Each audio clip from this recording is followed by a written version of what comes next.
Hi everyone, welcome back to my lab and today's video, which is going to be a brief review and demo on the new Kat Von D 10-year anniversary palette. If you're not new to my channel, then you already saw that I did an unboxing and full swatch video of the palette where I give you finger and brush swatches and very close-up views of both so that you can see how the shadows behave when swatched. But this video's purpose is to show you how it applies and also give you my thoughts after using the palette for just a couple of days. I will link the swatch video up in the cards if you're interested in checking that out, but let's go ahead and get started with today's video. I've been looking forward to this palette for so long. I saw it leaked on Instagram and the first initial photo that was actually shared was the photo of the artwork that was going to be on the palette, and she shared that, oh my goodness, like 8 months ago maybe, because I've had it saved on my Instagram feed for a long time. And this is her art for the palette. It's a beautiful black and white drawing. Here's a close-up of what it looks like. I picked up my palette in Sephora inside JCPenney and I did pay $52 for it. This is what the outer packaging looks like. It is a gold box with embossed letters. It says Kat Von D 10-year anniversary. The backside of the carton does have color indicators of what the shades look like along with the eyeshadow names. If you're an ingredients junkie, the ingredients do show that each of the individual shades have unique formulas, so you might want to take a look and see if there's anything to which you might be sensitive. These shadows do contain talc, and I know some people prefer to stay away from talc products in their powder products. Some of them do also contain dimethicones. Now, as far as the shelf life, it is a 12-month shelf life. The palette is vegan and made in the USA.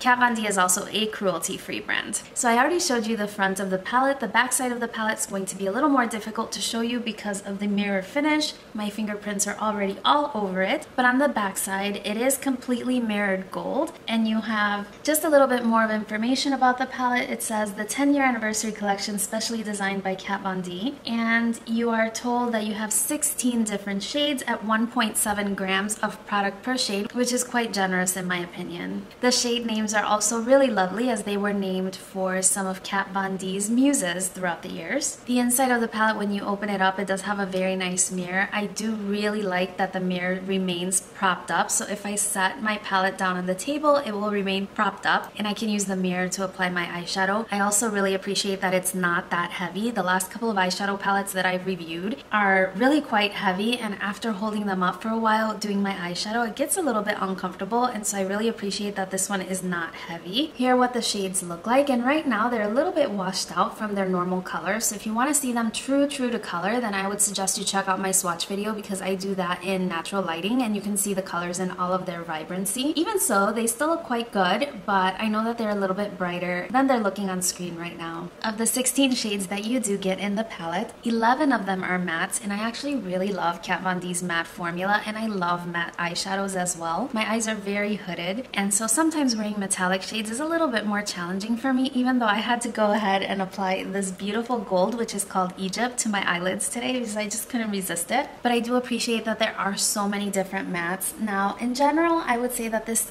tends to be a little more warm neutral of a palette. However, if you concentrate on this side, you can see that it takes sort of cool tone vibe as well. So I think it's really versatile in that respect. And if you really wanted to highlight the cooler tones, then you can use this shade and this shade as your transitions, and then use one of these cooler tones as well. And I think that you would get a very beautiful cool tone look if that's your preference. My personal preference is for warmer tone looks, but I do love bright pops of colors, and so I'm definitely excited to get into that side of the palette, especially this forest green or military green Lala shade. How beautiful is that? I love that shade. I also really love this one, which is like a mustard shade. That one is called Gina, and I could see myself hitting pan on this one, even with my huge eyeshadow palette collection, so it's just gorgeous. Now, I haven't used every single shade on my eyes, but I do want to give you a little bit of indication on how they do perform with the ones that I did use. I did use pretty much all the shades on this row, up to this beigey cream color, which is called Sylvia. I used all of those shades. I also used that one and that one.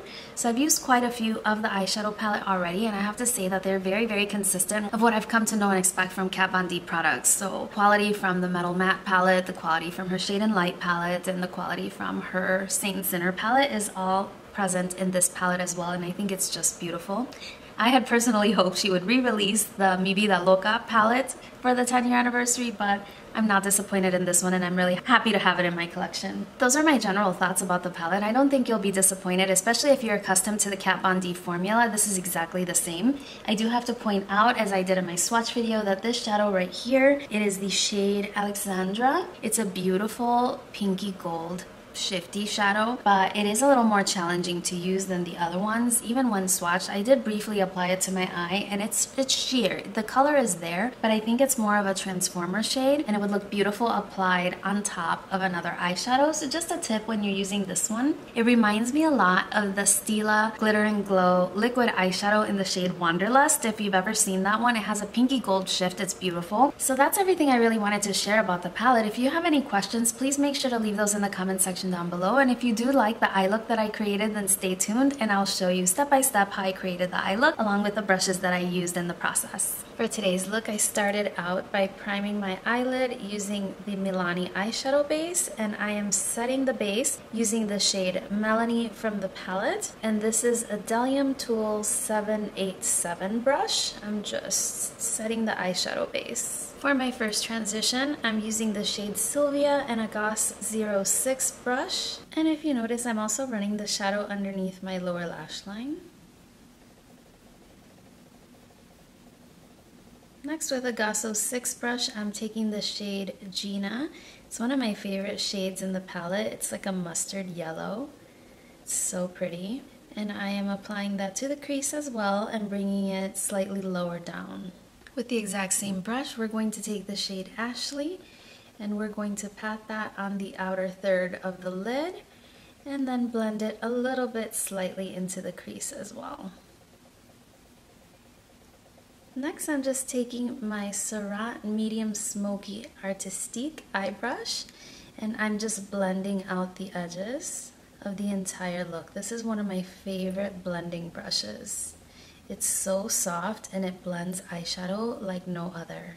Now, because I'm going to go in with a glittery shade and I've already done my complexion, I'm going to take a little bit of my Too Faced glitter glue and I'm going to use that on an e.l.f. concealer brush. This is just one of their 99-cent brushes, but it is a synthetic brush and really tiny and precise. So I love it for things like cutting the crease. I've even used these for applying gel eyeliner and they work so well for that. I love these brushes.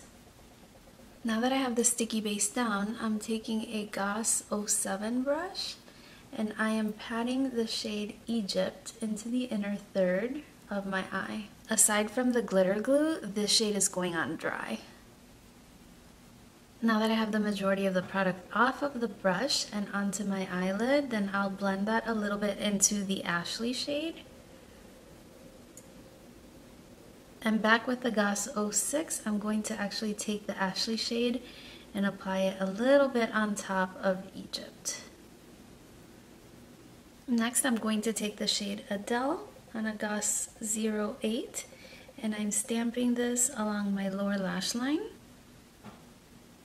Just about halfway, and I'm going to finish the eyeliner look with an actual eyeliner, but I wanted a little bit of this to go into the lower lash line. I'm also going to use the same shadow as well as brush to stamp along my upper lash line. Just a little bit to anchor down my falsies. My false lashes were giving me a little bit of trouble today, so I actually did go in with a little bit of black eyeliner on top as well to just help them blend a little bit more with my natural lashes. With a MAC 252, I'm going to apply a little bit more of the shade Melanie along my upper brow to highlight the brow bone. And to finish off the look, I take a little bit of the Gina shade on my Surratt Beauty eye brush and I blur out all the edges. The eyeliner that I used was Marc Jacobs Earthquake.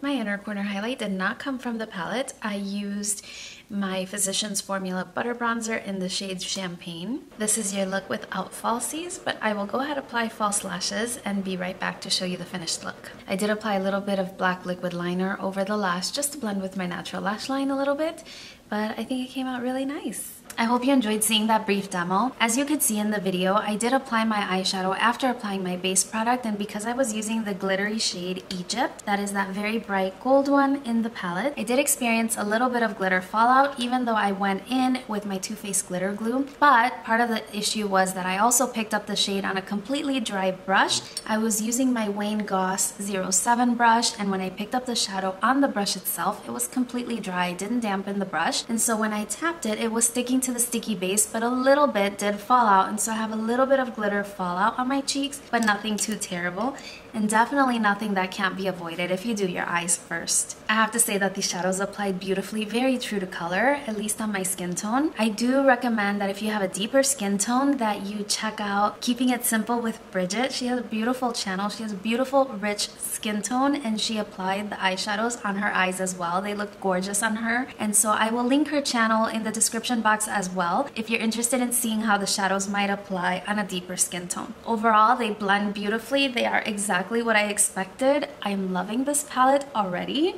and I can't wait to keep using it. I think it's just gorgeous, and I really appreciate that in comparison to other Kat Von D eyeshadow palettes, this one is actually quite portable. I know that she's done some very creative packaging, which is beautiful in and of itself, but not very practical for travel, and this one really is. It's very carefully protected, the mirror is very functional, and it's lightweight. It's just, I can't say enough good things about it. I don't think you'll be disappointed if you pick this one up. So that's everything for this video. I hope you did enjoy it and found it helpful if you were considering on purchasing this palette. Please don't forget to give my video a thumbs up if you did enjoy it so that I know and continue making videos of this type. If you haven't subscribed to my channel, I'm Yori, and I'm very happy you joined me today. I do hope you will consider joining me for future videos. Thank you so much for watching. I hope you're having a lovely day wherever you are, and I will see you again very, very soon on my next one. Bye-bye.